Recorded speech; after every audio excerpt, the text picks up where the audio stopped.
Hello! This is Tempest from WrestleTalk, and this is the right after the fact review of Friday Night SmackDown, or, as its new logo would lead you to believe, Smack Sound. Seriously, look at this thing!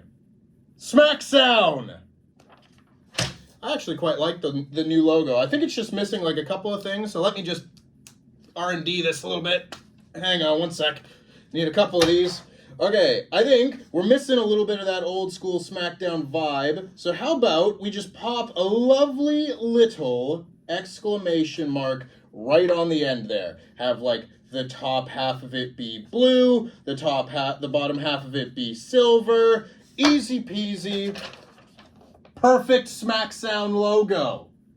Now, with that being said, there was also a new theme song that seems to have been divisive among fans. I'll leave that to you to debate in the comments down below. Megan Thee Stallion did the new SmackDown opening theme for this new run, the new era. And what kind of new era would it be without being kicked off by Triple H?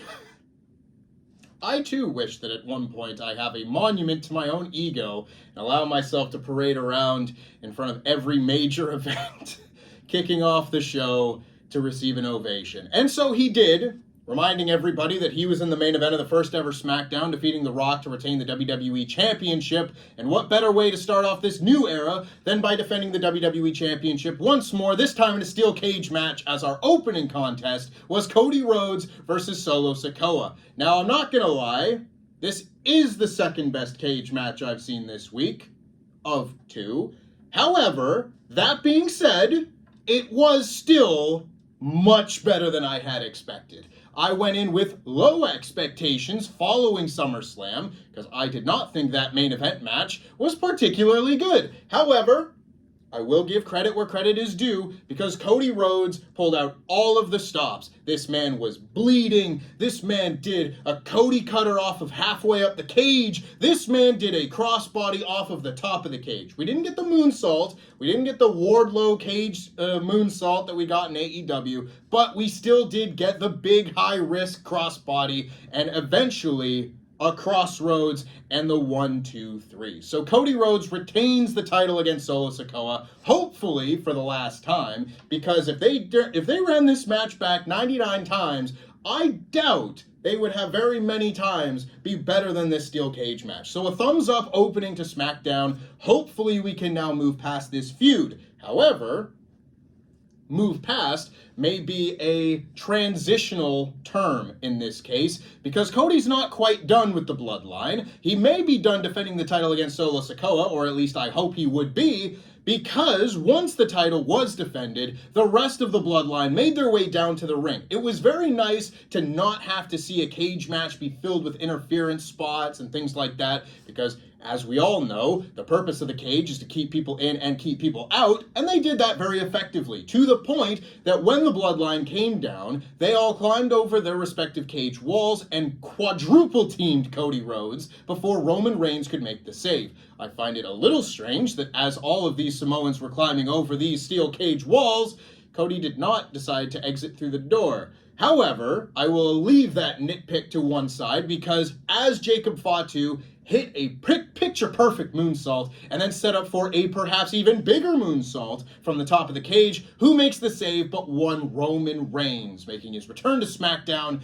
to then run off the rest of the Bloodline. And I think it is very funny. I am sure they will find their way there, and by then there will be a perfect narrative reason why we want to have this Bloodline warfare thing in a prospective War Games match. But I just saw Roman Reigns beat every member of the Bloodline in a steel cage by himself. I'm not sure he's going to need another team next time. That being said, Jacob Fatu was ready and willing to go face-to-face with Roman Reigns, but Solo Sikoa is the one that pulled him out of the ring. So a really nice tease for that, while also making Jacob seem like he's not about to back down from that challenge. I really like this opening of SmackDown, and it led to Cody and Roman standing tall at the end. The storyline thread throughout this episode of SmackDown was Nick Aldis trying to procure the signatures on a contract for a tag team match at Bad Blood between Cody Rhodes, Roman Reigns, Reigns and the Bloodline. Cody Rhodes was very apprehensive about this. The Bloodline were ready to sign without even reading the contract,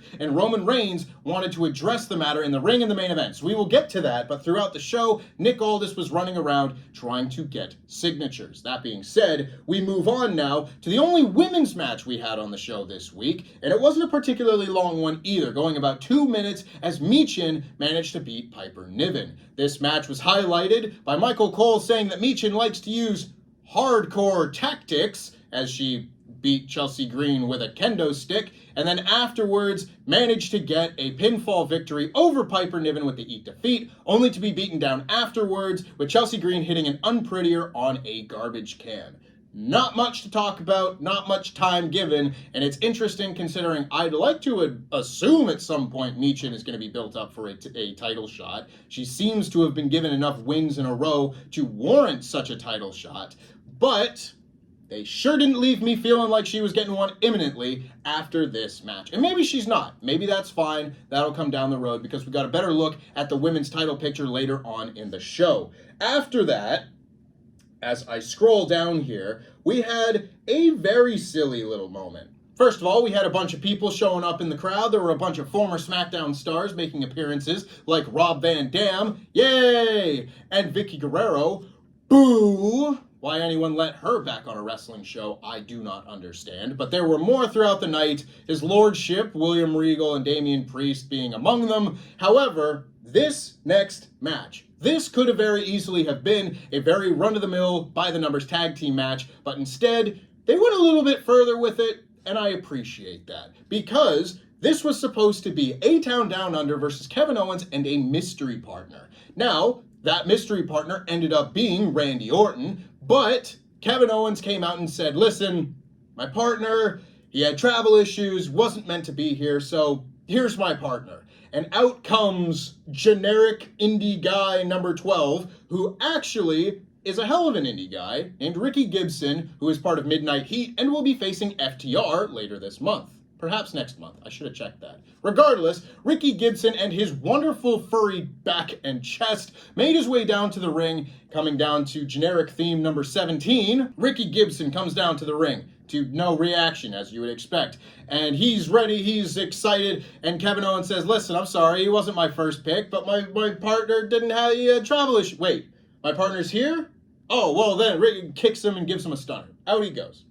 And then Randy Orton's music hits and he comes down. Now this could have very easily have just been Randy Orton coming out to answer this and get a big pop or whatever. But the nice bait and switch is so refreshing after so many years of WWE being like, hey, here's this thing you might want. Ah, idiot, why did you want that? We're just going to take that away from you. This was the opposite. This was, hey, here's this thing you don't want. Ah, just kidding. Here's Randy Orton having a wonderful tag match. So this match was quite, it was quite good. Standard tag match for SmackDown. Randy Orton and Kevin Owens managed to get the win. They're really coming together as more of like a tag team. Now they're doing each other's moves. Kevin Owens did the Hangman's DDT. So there was a lot here, and I feel like they properly are building to perhaps a tag title program with the Bloodline. We will have to wait and see. And it's quite interesting because I was not expecting Cody Rhodes and Kevin Owens program to be like a one and done match, but who knows? We've got plenty of time before WrestleMania, and I don't think Cody Rhodes is losing that title anytime soon. We could have time for either or both. And then you had Nia Jax make her way down to the ring before a commercial, and she was stood in the ring for a long time. Anyway, -1, ding against you. Anywho, Nia Jax comes down to the ring, says she runs SmackDown, says she won Queen of the Ring and it was easy. And then she beat Bayley and now this is her kingdom and blah, blah, blah, blah, blah. It was not a particularly good promo, but it was what it was. It was serviceable. She's ready for her next challenge. Who's it going to be after what she's done to Bayley, to everybody that stepped in her way? She's annihilated them. And who comes out? It's Bayley, ready for her rematch after SmackDown. And Nia says, oh, what do you think you're doing here? Back of the line and such. And Bayley says, at least I didn't need damage control to win the Women's Championship at WrestleMania. In fact, she was beating Damage Control to win the championship at WrestleMania, but Nia Jax needed Tiffany Stratton in order to win at SummerSlam. So she's trying to figure out what the dynamic is, maybe sow some seeds of dissent between Nia and Tiffany, because Tiffany comes out to a very big pop, I might add, so that might be a good indication of things to come for her career prospects. Seems to be gaining a little bit more momentum with that briefcase, or purse. I don't know. It's a a brief purse. Anyway, she comes down to the ring and she says that the only reason that she's had a loss recently was because Nia got involved, and everyone went, ooh, dissent and all that. And they had a little bit of a tiff, a Tiffany Stratton, if you will, and then Naomi came down to the ring, said she's ready for some action, she's ready to hold some gold again, and Nia Jax eventually set up a match whereby next week she and Tiffany Stratton will face Bayley and Naomi, and whoever gets the win in that match will get the title shot at Bad Blood. But if either Bayley or Naomi are pinned, they are excommunicated from SmackDown forever. So who's to say which way this goes? I think any one of these matches could lead to an interesting dynamic at Bad Blood. And similarly, any of these people moving over to Raw, it's a change of scenery, and that's newsworthy at the very least. That being said, following this, we had Andrade and Carmelo Hayes' 5th match in a few months' time. And this match was really good, obviously. These are two former NXT champions. These are two fantastic workers. They very clearly have good chemistry together. They very clearly are on a similar trajectory on SmackDown, hence the kind of, I want to say 50-50 booking, but, you know, booking for a rubber match, basically. A series of matches. And this gave me a vibe similar to a SmackDown 6 2002. Let's put the great workers out there and just give them a chance to wrestle. And that's what this was. Andrade's spinning back elbow continues to be amazing. And eventually, he managed to get the win over Carmelo Hayes before a promo was cut on him by one L.A. Knight. Yeah! There's no Sat in this room on this Sat-E day. Unfortunately, maybe another time. This will be a match probably down the line sooner than later, and I think it's good to finally award this 5-match series that has been very good with a title shot. If they kept this going, stretched it into 7, maybe you'd start looking at it being overkill, but now the mid-card has something to fight for, and so they will. So this gets a thumbs up, a very good match, a very good TV match in particular. Then, Byron Saxton interviewed Jade Cargill and Bianca Belair backstage. They said they're excited to be there. Anybody can get it. SmackDown, Raw, NXT, anybody. They get interrupted by Nia Jax and Tiffany Stratton, who said that those titles look good on them. And, yeah, that's pretty much it. They just wanted to be dicks. I forgot what the point of this segment was. Nia Jax just said, I beat both of you to win the Queen of the Ring.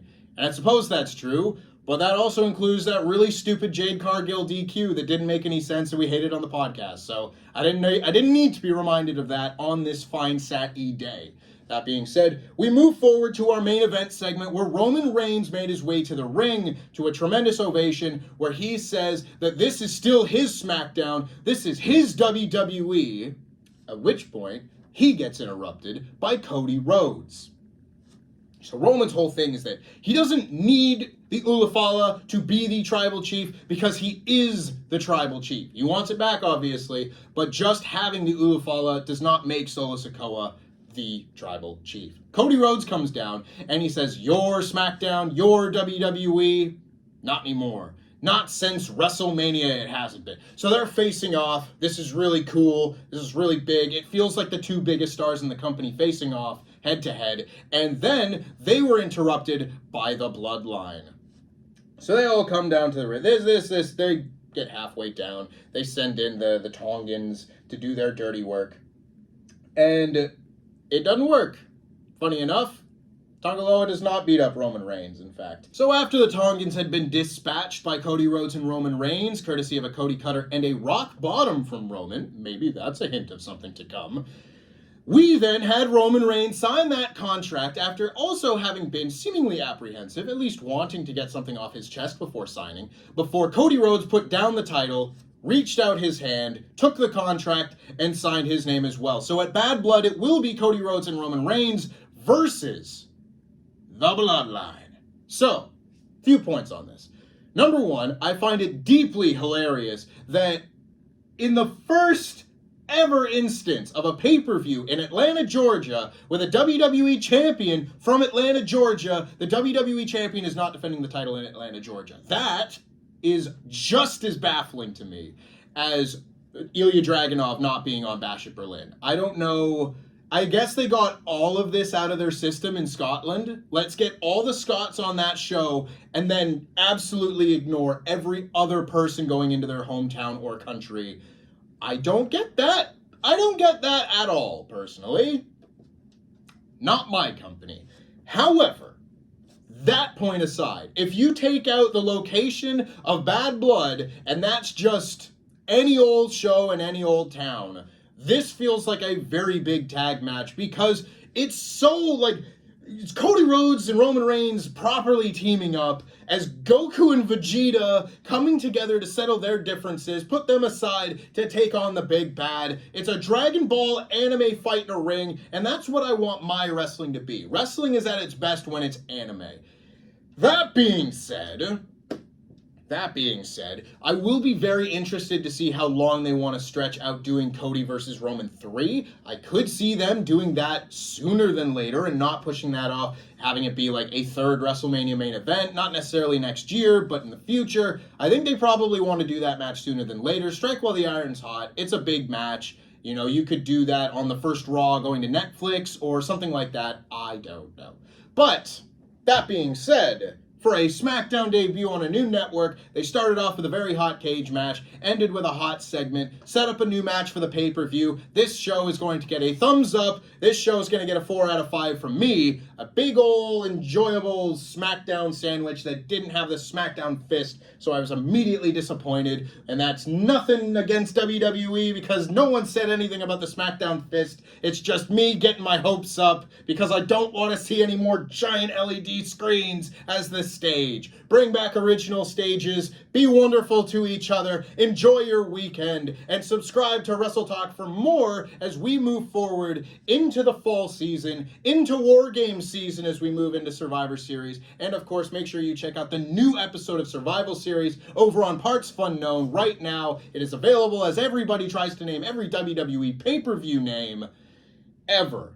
It's a lot, so check it out.